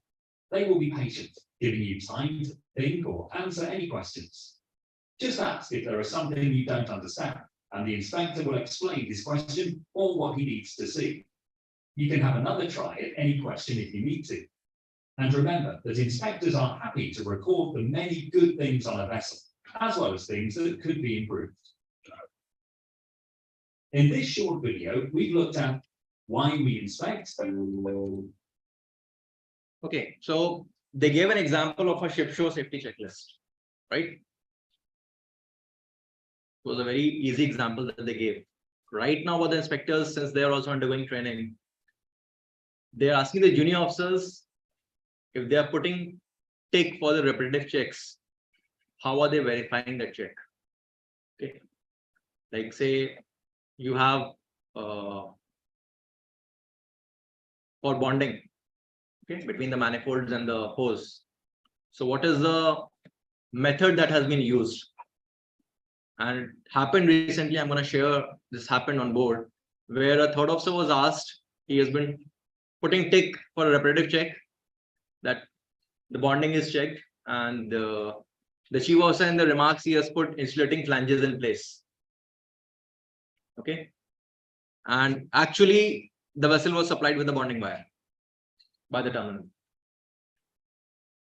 So definitely it came as a observation, because if our duty officer is checking every 4 hours, that yes, they are checking rounds. Okay. So that means again, it's falling into human factor, human element. That we are doing things, keeping checklist as a tick list, but we are not actually verifying it. Now, to give you again a question, every tanker before we arrive port, we have a pre-arrival checklist, right? In that you have a question that the AC is on recirc. Okay. Now, as God says, AC has to be on partial, right? 15% should be open, 85% should be shut. So that doesn't go on vacuum. Okay. Now, whom do you feel chief officer checks this thing with her? We all have been chief officers, right? We all have been masters here now. Whom are we calling to check this thing in the engine room? Duty engineer, right? Whosoever is the engine room. Now, does a 4th engineer know how to do it on partial recirculation? Okay, yes, that's good. Because many times you will see, if you refer to your own company's past observation, you will find such observations that the AC was not on recirc. In fact, company has a procedure to put these things in.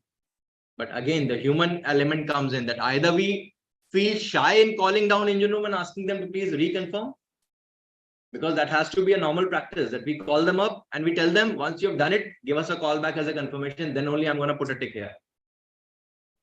Same thing goes with your accommodation vents. It goes as a tick, and when the inspector comes, you will still find 1 or 2 vents open. Okay, and that goes on observation. Again, we are shying away from asking a crew to do a cross check. Okay, so all these things will come down to human elements and training now. So in the human response tool, again, this will be something like this. You will have performance influencing factors, which they have just mentioned. There's another video. I'll try to skip it and we'll run short of time, where they explain in detail what PIFs are. Okay.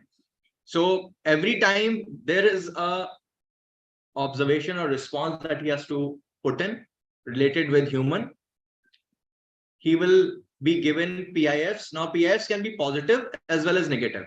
Okay, so he's going to record everything, and basis what he is recording, the result outcome can be a positive, neutral, or a negative observation. Okay, I'm going to skip this one. Okay. So all observations entered in the response tool must be tagged to a rank grouping of the observed person or responsible team based on the following categorization. As you're saying that no names will be mentioned, no ranks will be mentioned. Okay, it will be OP, observed person, or it will be the team, that the responsible team.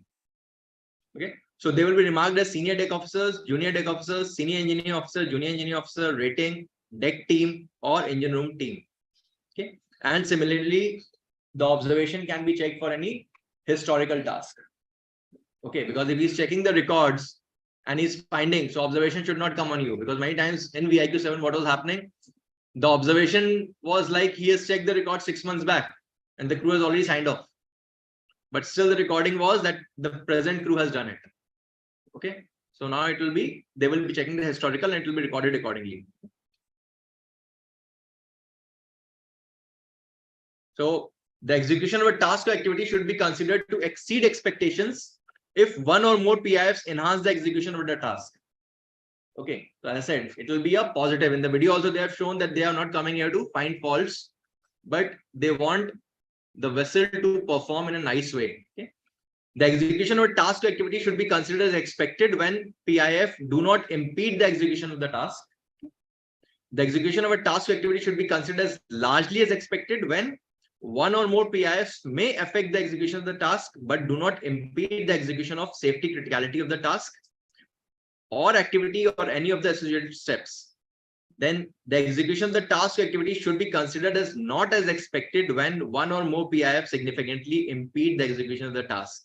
Now, in the example that they have given is, say, you are in CCR and you are monitoring, okay, and your draft gauge is faulty for the ballast tanks, right?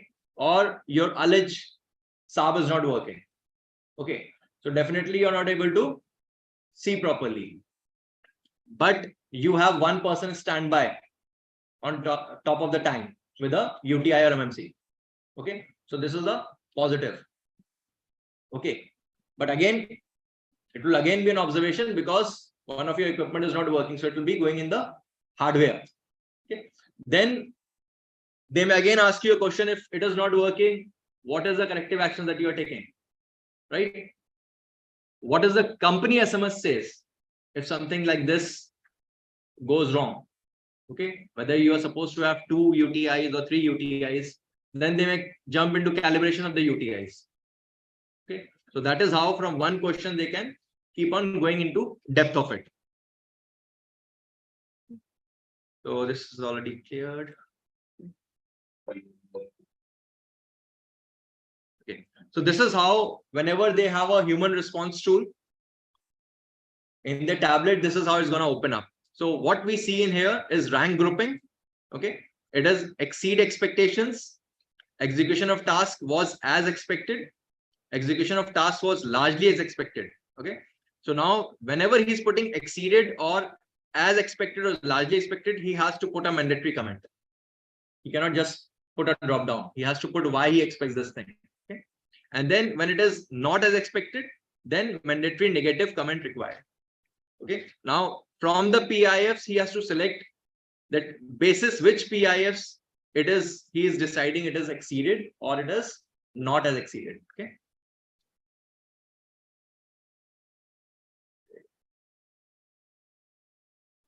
View this video, it's a small one.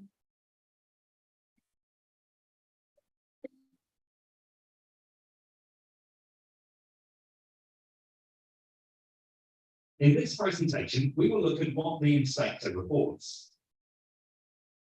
In the all-crew briefing, we heard a little about what the inspector reports. In particular, we heard how the inspector will report great performance in a team, as well as things that need to improve.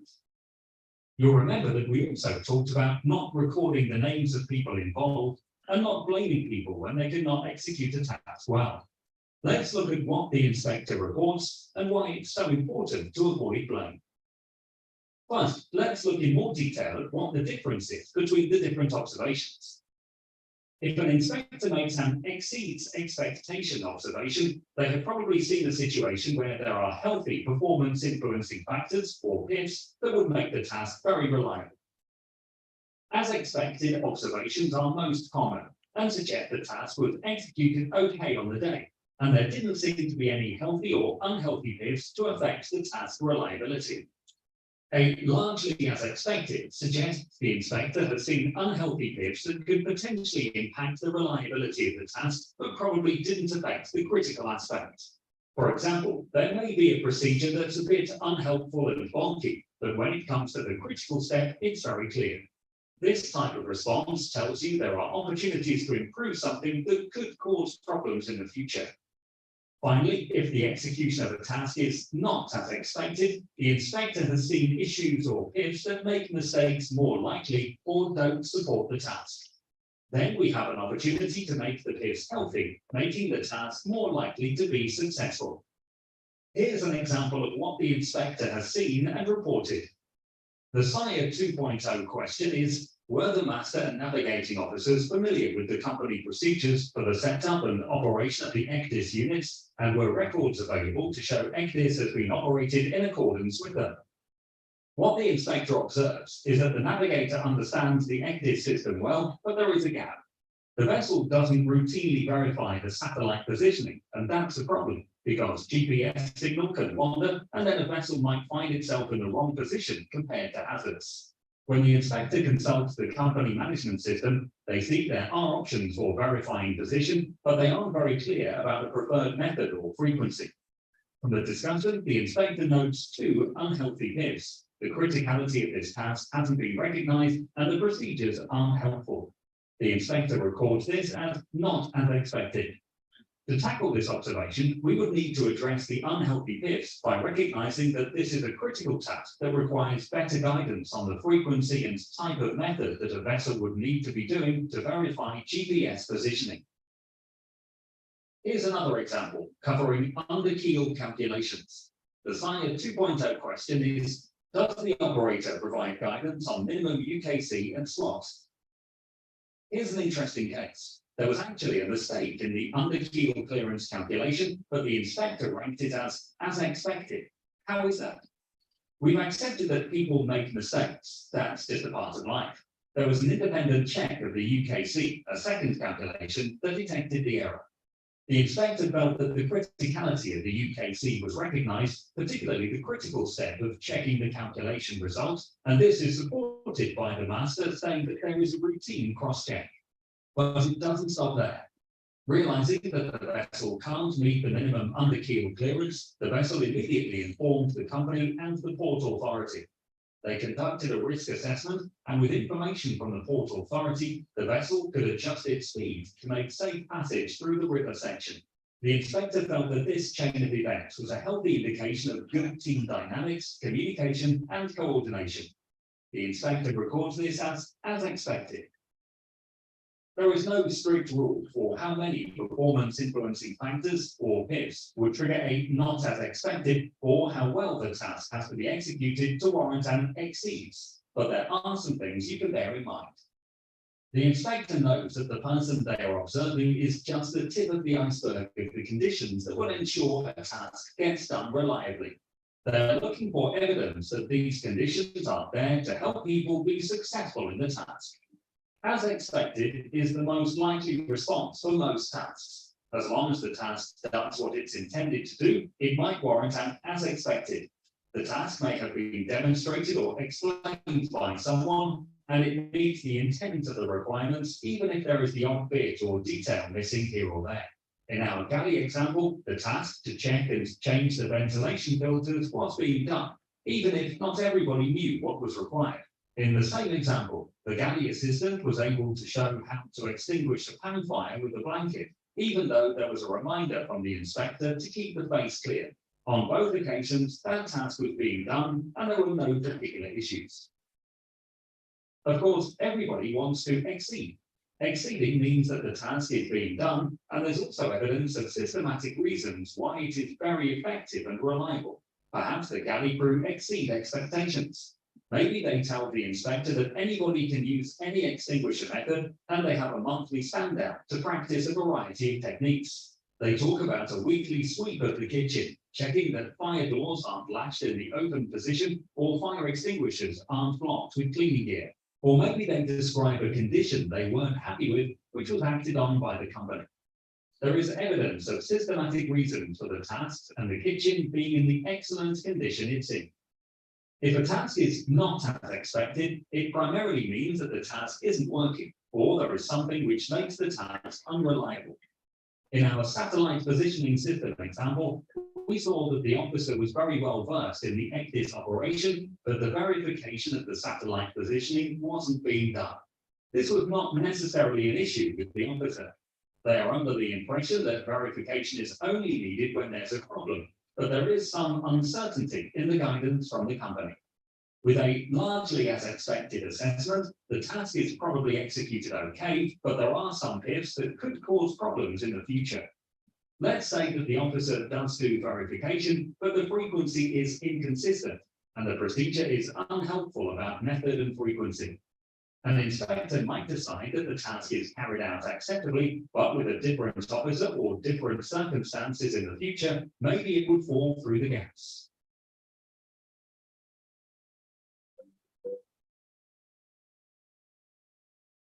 Okay, so this is how the inspector is going to ask questions, okay, particularly for the area that you have been assigned for the equipment that you are handling. Okay, so and along with the equipment, what your company procedure says about it. So you have to be very, very thorough with the company SMS, with the equipment that you handle. Okay, and as I said, the training should not be a paperwork exercise. It has to be actual trainings being imparted, because somehow we are missing on that mentorship thing. We always felt proud about, that our system is that way we mentor our juniors, but slowly these things are fading off. Okay, so this SIRE 2.0 will again push us back, so we start mentoring our juniors so that they can work much more safely. Okay.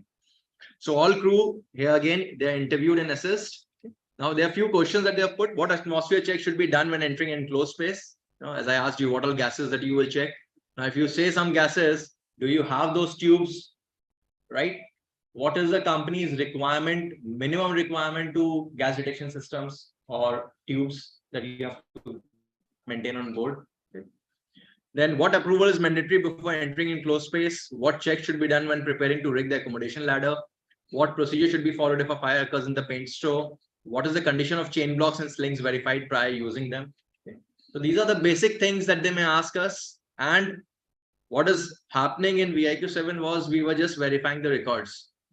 Who maintains the chain blocks and the slings? Probably a second engineer in the engine room. He's got a record.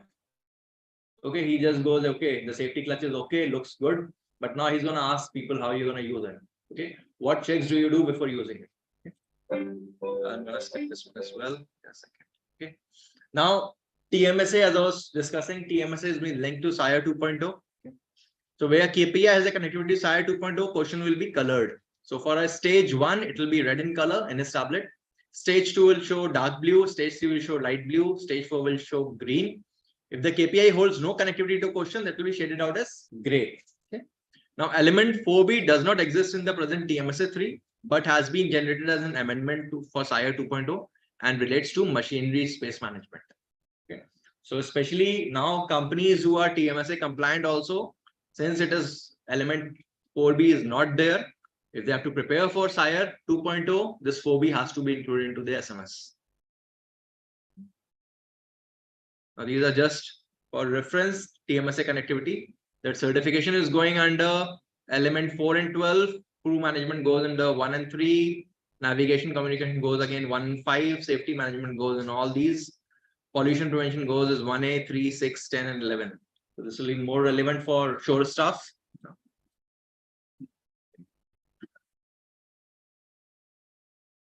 Okay. Now post-inspection, after the inspection is done by the inspector, what is happening is observations are recorded in real time if removed and supporting text evidence is required. As we were just discussing that even you have closed the observation then and there, it will be recorded and the remarks will be suitable. He will be requiring a Wi-Fi or Bluetooth printer to print his observations. And a wireless printer will be required to print the observation declaration prior to the closing meeting. And if no wireless printer is there, then definitely he will be dictating it to the master. Like many of the oil majors still don't give you a observation list. They dictate you, so you write it down. Okay. Then screenshot of the tablets are not permitted. Okay. So till date, what was happening? Many times we were taking the screenshot from his laptop, which will not be allowed here now. Okay. For core observations, follow-up evidence of closeout and preventive action during next inspection. So it will be getting covered in your next SIRE, because any observation that is coming in your first inspection will get rolled on to your second. Then multiple negative observation in the same questions, which is possible now. Okay. So recording negative observation in closing meeting, the inspector would advise the master that any negative observation will be pointed out to the accompanying officer and recorded in the inspection letter at the time of finding. Because if he's finding something is broken down, he's gonna record it then and there with the objective evidence. Okay, so we'll take a photograph of it. Any corrective action taken to rectify negative observation will be recorded as an additional remark with the supporting negative comment. Okay, and addition or removal of negative observation is tracked in the inspector editor. Errors will be corrected when warranted to, but no negotiations will be undertaken. Okay, so there is easy life for the ship staff and for attending superintendent, I would say. Right? Because many times when the superintendent is going, the office is pressurizing why this observation is coming. So actually, if you see, this is going to make life easier if we take it in a positive way. Okay, so in the negative observations, there are few new things that are coming up. They will have a question number, they will have type of negative observation, they will have nature of concern, and they will have subject of concern. Okay, this I'll share in the next slides what it is, and the essential details of the negative comment. Okay, so definition of subject of concern is a term used within the inspection editor application to identify what is being reported upon. Okay, so that becomes your subject of concern. Now it can be hardware, the deficient vessel structure, the process, deficient procedure, human, the group ranking, or photograph comparison. Okay, so this becomes your subject. Nature is to identify what has been observed. Okay, that becomes the nature of concern. So again, in hardware, is identified through standard hardware cost analysis tree, which I've shown you that they will get it down. Same in the process and for human and photograph. Okay. So this is how it's going to be. Observation is in SIRE-2.0 can be positive, neutral, negative. And once you have this, it can be binary. It's just a recapping now I'm doing. Or a graduated response where analysis tree will come down and depending on what is there, he can identify and record it. Okay. Now there are a few questions that we'll discuss here now. Were the master and officers rating familiar with the purpose and operation of a vessel's deck foam system, including portable applicators, and was the system in good working order and available for immediate use with operating instructions displayed at the control station? Okay. Now this question can be further divided into hardware, process, and human. Okay. So now if we see the hardware, what is the subject of concern is your firefighting system. Okay. In his tablet, he will get that as firefighting system. Within firefighting system, he will have a drop down like this. Okay. So it's a hardware. Okay. Now hardware NOC will be identified as no maintenance task developed. Now within the subject is firefighting, you have nature of concern is no maintenance task developed. Why? Because the isolating valve for the deck foam line was seized open. Okay. He wanted to operate a valve which cannot be operated. So it's hardware. Okay. Very clear. Process, no maintenance. It's not part of the PMS. The process will be addressed scheduled of plant task record of completed maintenance. It is not part of your PMS. So that's covered in your process.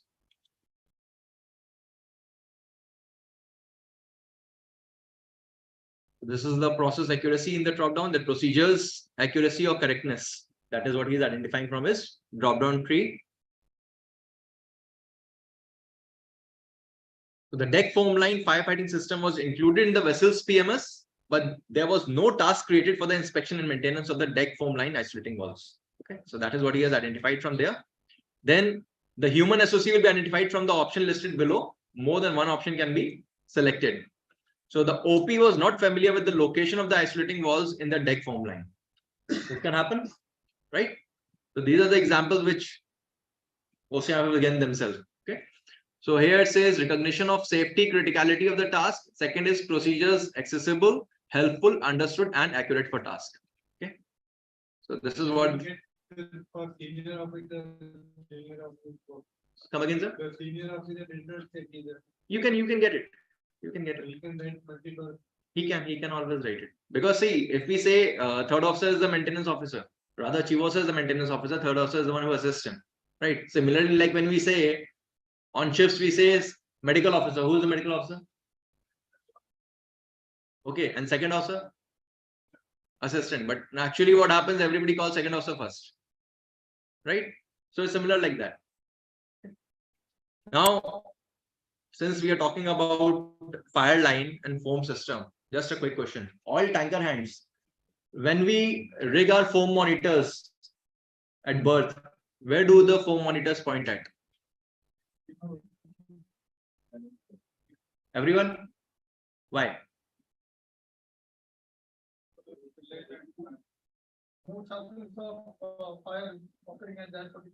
In the manifold?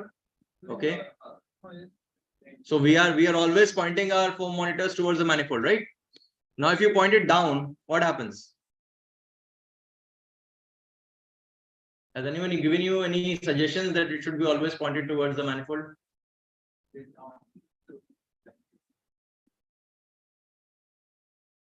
If you point your foam monitors down in port, something will happen. Is it an observation? That's what it is. Should we point it down only? Will form a blanket on top of the fire. Okay, so we'll come to that also. Come on, guys, it's an open question. We all have done firefighting, basic, advanced, everything. Right? You always point towards the thing. I know, everybody points it. But just think, if you point it down, what will happen? Anything will happen. Anything will go wrong.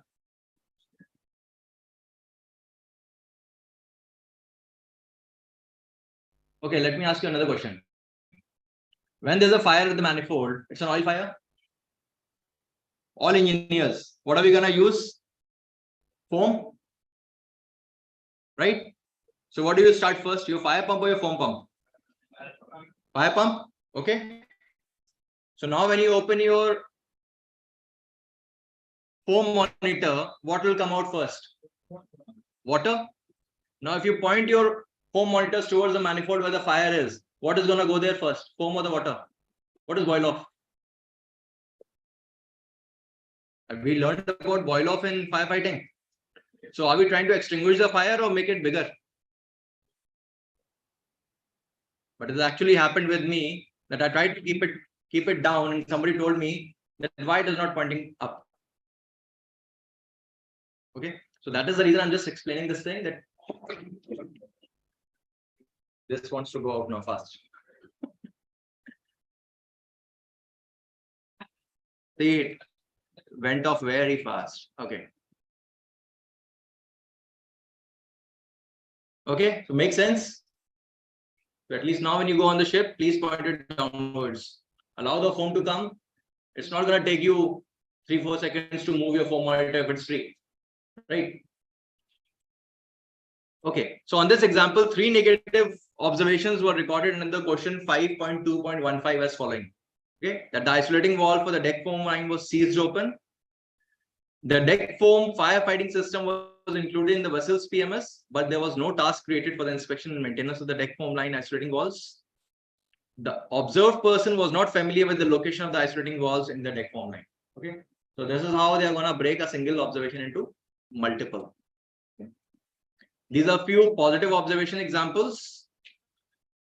In fact, I think even I can't read it. Just a sec. Yes. Okay, I can just read out to you. What is the primary means of navigation? So it comes under human. Observation was exceeded normal expectation. Both captain and second officer demonstrated knowledge towards EGDIS navigation above and normal expectation.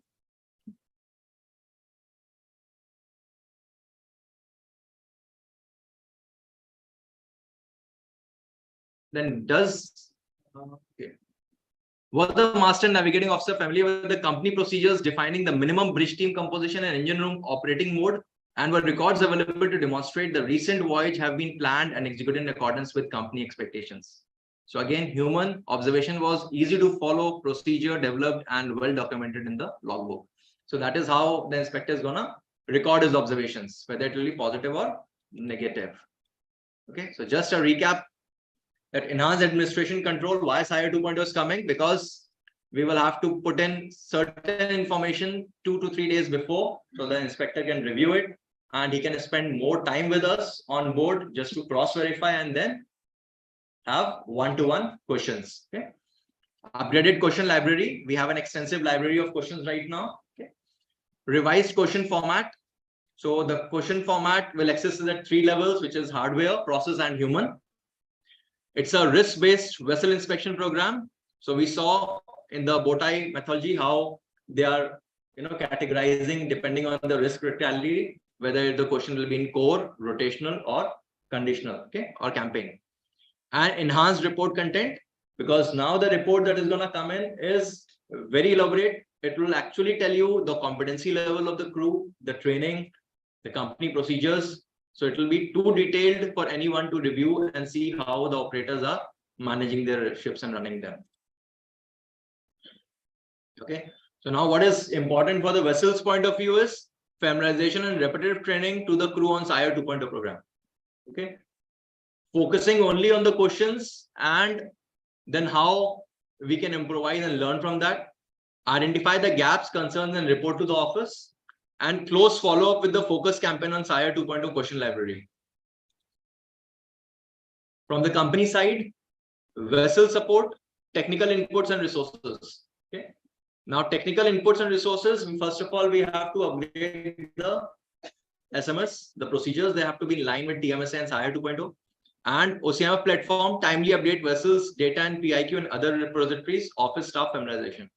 Because if you have to keep on updating these PIQs and uploading documents, so even your office staff needs training for all these websites.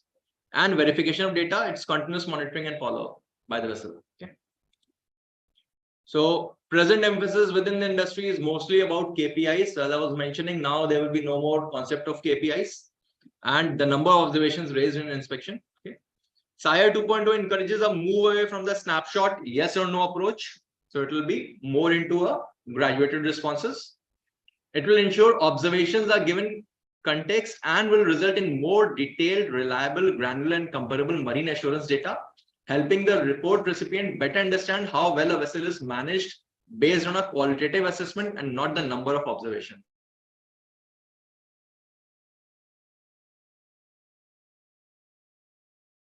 It will have in detail, it will not only have the observations. Okay?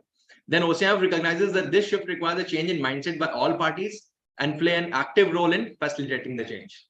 So OCMF, whatever videos I have used, it is open. You can download it from the OCMF website. You can watch it. You can share it with your ship staffs. Okay, for part of training. So if any questions now, please feel free to ask, or you can write to us at info@beaufortmarine.in.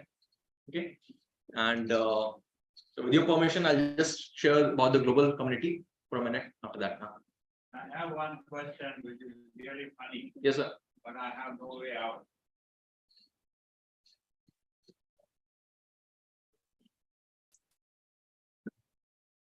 As I said in the beginning, the SIRE 2.0 has been contested by owner. And with the pressure somehow they are managed to delay. Now, that is my question. The way SIRE 2.0 inspection is being planned will affect many. Is there way the inspector can avoid pointing out observations which will affect vessels charter hire?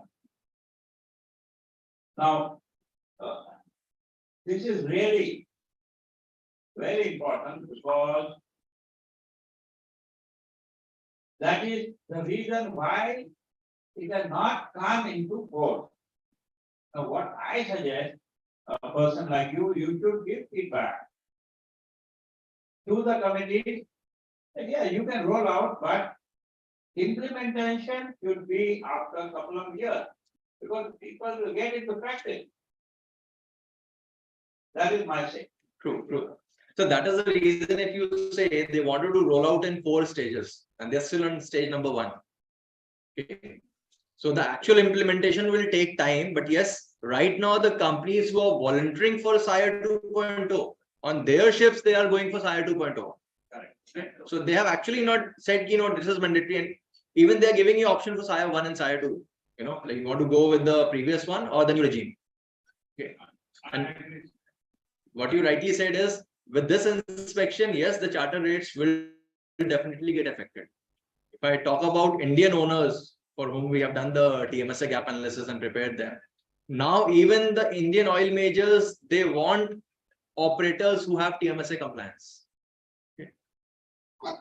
Like if your vessel is on Reliance charter, they will definitely ask you to have TMSA. Age of the vessel will play critical role. Exactly. That is also another topic. If that debate, I don't know. Sure, sir. So hope little bit clarity you all got, because I had to manage to cut out many of the slides when I was preparing this, because of the time constraints. And I would like to thank the entire committee of IMEI for allowing us to be here and share this information with you all. So thank you so much. Before you all leave, I would just discuss 2 words about the global shipping community. It's okay. Yeah. Okay. So we are building up a global shipping community with a vision to eradicate the concept of agents and service fee from the industry and to empower every seafarer. Okay. Now this community is for everyone who is a seafarer, who is a marine or technical consultant, as well as the shore staff. So when I say shore staff, because even the shore staff, people in the offices, he may be from IT department, he may be from the admin, he may be from the crewing, or he may be a support staff. He's still part of our community, because without those people, we won't be going out to sea. In fact, if you take it a little further, the doctors who are DG approved, they are also part of our community. Okay. And what we are trying to do is to empower people so that everybody can, grow and learn something from the mentors. Like we have so many senior mentors. If you go to our community website, we have just launched 2 days back community veterans. Okay. Because they are the people from whom we can learn a lot. Okay. They can share their knowledge. And this community portal is free for lifetime for all shipping companies. So there are many shipping companies who are already posting their jobs right now out there, and the candidates are applying directly to them. So that was the whole purpose, that if we can remove the agents who are try to exploit the seafarers, it will be much more easier. And there are many other features which normally last month we have taken a seminar. So once we take that, we'll explain them in detail. Yeah. There's a handout which she will give it to you once you leave the room, and I would suggest be part of it. Let's grow together. Thank you so much.